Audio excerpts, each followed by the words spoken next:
Kalindog ngayon si Kathryn Bernardo nang i-flex niya sa Instagram ang kanyang pag-gym sa loob mismo ng bahay nila. Mukha raw na miss ni Kathryn ang pagpapapawis at pagbubuhat dahil naging abala siya sa isang buwang pag-shooting sa Calgary, Canada.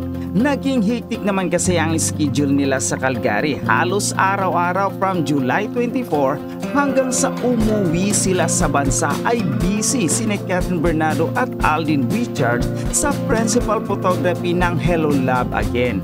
Nagpahinga lang ng ilang araw ang HSP nominal superstar sa bahay nila at nakipag-bonding muna sa mga pamangkin niya. Ang bongga lang ni Kathryn, hindi na niya kailangang lumabas pa dahil halos kumpleto na ang gym equipment at fitness accessories niya sa bagong gawang Bernardo Mansion. Todo pagpapaganda ng katawan ang kapamilya aktres sa bilang paghahanda na rin sa isang malaking endorsement niya bago maging busy ulit sa halos 2 buwang promo para sa Kathryn reunion movie. Tulad ng Kathryn fans, excited na rin si Kathryn sa mga gagawin nilang activities para i-promote ang Hello Love Again na ngayon pa lang ay kasado na ang mga black screen nationwide starting November 13. Pipilitin daw nila ni Kathryn Bernardo at Alden Richards na mapuntahan ang maraming black screen para pasalamatan ang mga supporters at fans nila. Pa raw sa pundasyon ngayon na mga balor nyo ang sama ng Katden o Kathryn Bernardo at Alden Richards. Nito lang kasi ay balik bansa na ang dalawa mula sa shooting sa Canada at mas lumalim pa raw ang relasyon nila. Naku ha! Uy, machi-machi din ang mga outfit nila o parang Kim Pao din, di ba? Pagka nandun sila sa, nagja-jogging din sila eh. Habang nandun sa Canada, di ba? Dumating na sila ng bansa, pero ang dami nag-abang ng mga panay yan sa kwento nag-abang ng mga panay doon sa airport. Makikitang Kathryn, kaya lang, unfortunately, sad to say, hindi nila nakita dahil sa iba sila dinaan eh. Sa ibang exit sa VIP. Which is, maintindihan naman natin ang Kathryn. Parang yung ibang fans ata doon na nag-stay talaga madaling araw. Kaya siyempre, hindi naman... Kasama ang ating kaibigang si Oscar. Oo, kaya siyempre, hindi naman din maisip ng Kathryn na andyan yung mga panay nila. Siyempre, di ba, dire-diretso sila kung saan sila dinaan ng mga kapulisan doon sa airport. Doon sila dinaan. Siguro, inisip na lang nila na baka pagkaguluhan din talaga. Siyempre, baka pagod-paguran na rin yung dala. O baka naman talagang doon ang daan nila, hindi lang na nasabihan yung mga fans. Alam nyo, isang buwan na pala ang lumipas, di ba? Ang bilis. Yes. Natapos na ba ang pelikula o may kukunin pang shooting dito? Ito na nga, umalis diba dito si Kathryn noong July 21, kasagsagan ng Bagyong Karina, kung hindi ako nagkakamali. Yes. Sumunod naman si Alden noong July 25. So exactly, umalis sila doon 24, 25 na ngayon. Eksaktong one month talaga. Sakto nga. Oo. Pero sabi mo, baka may shooting pagkukunan dito. No? Pero for sure. Pero yung sabi nga, mas lumalim na nga raw ang relasyon ng Kathryn. Yes. Which is, talaga naman mangyayari tayo na pag nasa abroad tayo, di ba? Di ba, mas lalo tayo nagiging close.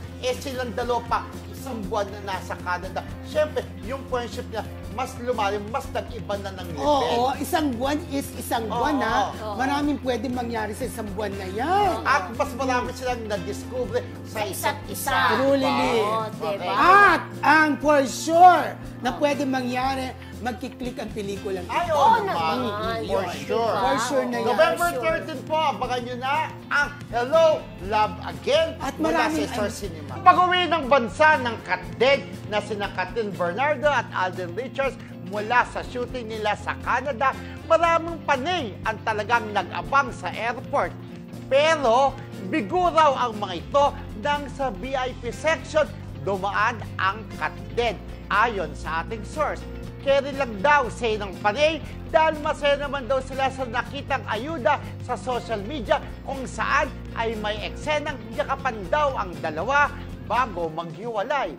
Marami ang kinilig dahil dama raw nila ang higpit na yakap na yon, kaya talagang trending din ito ngayon. Naghigpit na, nagyakapan daw, walang daw, ayan, kitang Yes, kita. nagyakapan. Na talaga naman nagyakapan at medyo may pagganong-ganon pa si ano. At ito ang tagal ng kanilang yakapan. Oo. Di ba minsan yung halimbawa mag-friends lang kayo? Oo. Pwede lang.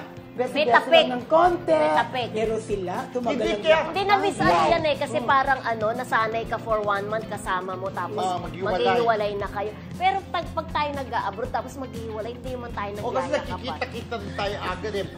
By friendship, ganun. Pero ito, hindi ka may something na rin sa Sana, kanila. para naman matuwa ang Diba? mga captain fans. Pero kung may something, hindi sila aamin. Ha? Oo. Kasi baka isipin ay for the promo lang yun ang movie ng Hello Love Again. Pero ang isa lang sa tinitiyak natin, nung nag-Canada sila para mag-shoot ng movie nila, mas lalong lumalim yung kanilang pagkakaibigan. At saka, no? lalong nakilala nila ang Isa't isa. isa't isa. Oo. Ang alam ko, hindi ko alam kung doon tinapos sa Canada yung shooting, pero ang alam ko may mga ilang eksenang kukunin pa rin dito. Sa Kukunan Pinas. pa rin dito sa Pilipinas. At syempre, kaunti na lang dahil next week, November September 13. na. Tapos October, November 13. Ang bilis Oo, na, ang bilis diba? na yan. Siguro mga 80 to 90% nakunan na sa no? Sa Canada. Sa Canada, konti na lang dito sa Pinas. Correct. Pero kung ano kaya kukunin sa Pinas kasi lumipad na pa Canada si Catherine eh. Tapos sinundan ni Alden, di ba? O, malay mo may- malay mo may flashback, May flashback, diba? di ba? Pero may nadagdag na characters, di ba? Yes! Nakita nga natin Kuya na si Jobert. Kuya Jobert siya. Nakita ko din sa picture si Valerie Concepcion. Oo. Nakita ko rin si anak ni Jing Garcia, si Jenica.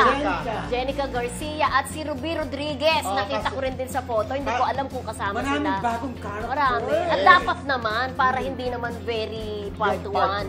Diba? Kasi alam, di ba pagkakalam natin si Ruby nasa abroad na. Oo. Kaya siguro kinuha, di ba?